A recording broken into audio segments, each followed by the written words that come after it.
Hey, what's up, Tull fans? It's been a minute since my last video, so I thought I'd do a quick one here on the intro to Cross-Eyed Mary. This is my favorite Jethro Tull song, and so I'm going to show you how to play the intro. We're going to start right into it. I'm going to play the whole thing straight through, right up close. I'm going to try not to bob around too much so you can actually see what I'm doing. And then I'll go through it one note at a time. Here we go.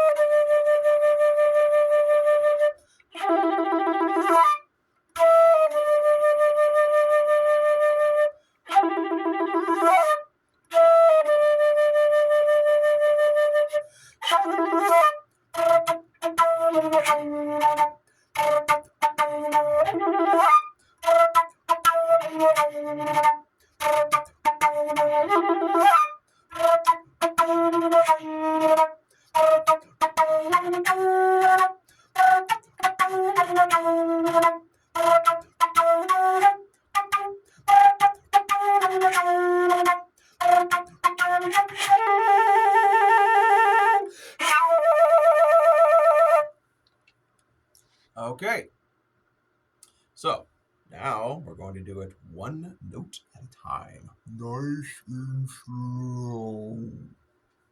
Not that slow. We start on the E. E is in Edward. It's these two fingers here along with these three fingers down here. And of course, this right here.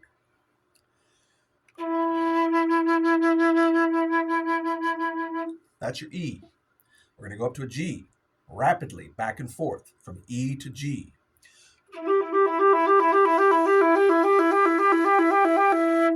E, G. As you're doing that, you're going to start to force more air into your little appendage here, and then you're going to tighten up that embouchure so that you go to the next register. So we start off with E, G, G, G, G, G, G, G, G. Lift up pinky down to D. G. Looks like this.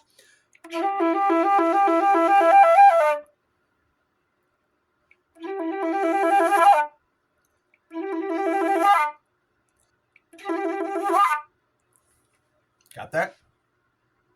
Good. All right, we're done. No, I'm kidding. All right, from there, you're going to go back to the E, stay in the second register, so keep that embouchure tightened.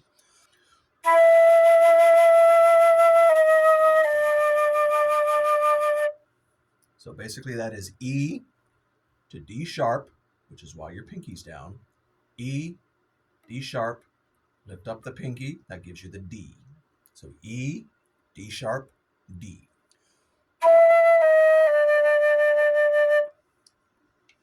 That is the very first part. You can play that 4 times. Also, when you lift up this finger here, when you're going down to that D, you'll find yourself going into the second register anyway, which makes it a lot easier to get to that high note.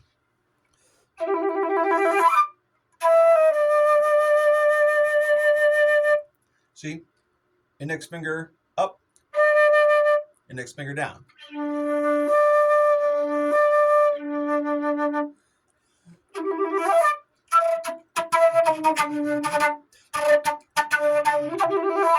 So all that is, same notes, you're just putting that tonguing in there in each phrase as you go down.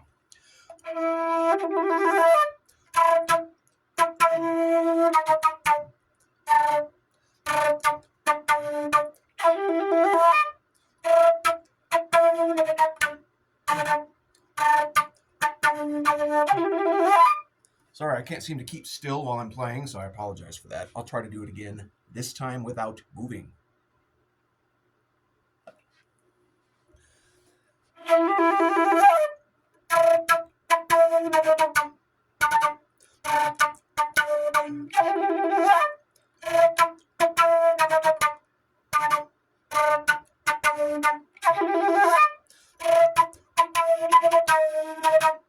Now, that's where it starts to change. You keep that pinky down, don't go to the D, and you're going to want to go back up to this, which is the F. And then you're going to want to go to the F sharp, which is switching this finger and this finger. So like this. Just like that. You can almost hear it.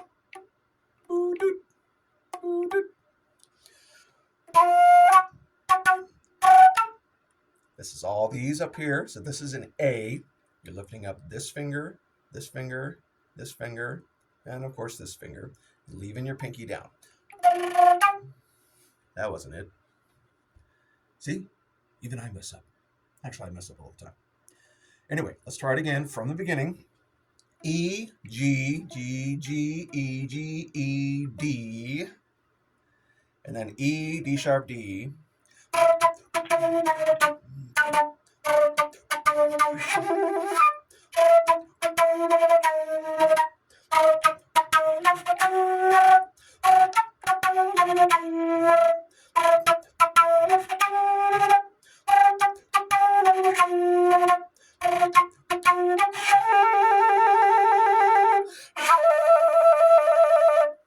All right, that's all there is to it.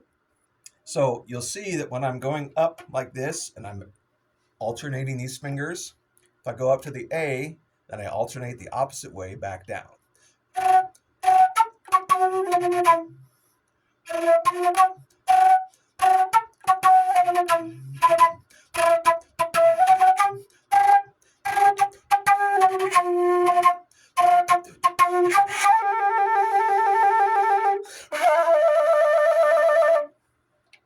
There's probably a better way to play that last note. This is the way that I know how to play it.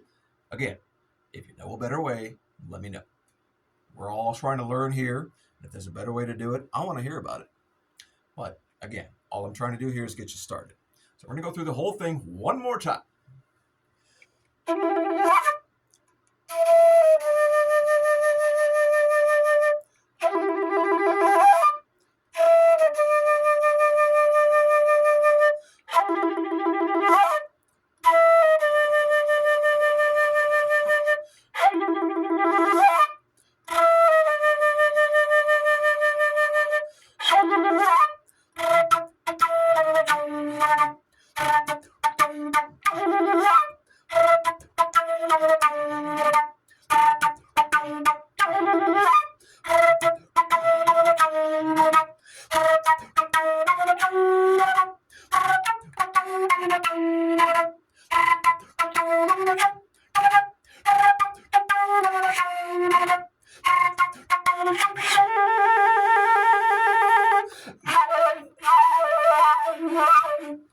That last, second to last trill, I should say, that's the A. So A and the G, I should say.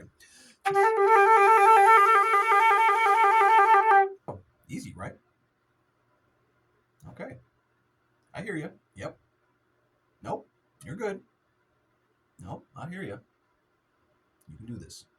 I believe in you. As always, please post any comments, suggestions in the comment section below, you know where it usually is on YouTube, and let me know if this is helpful or if there's anything else I can do to make it more helpful. I'm all ears.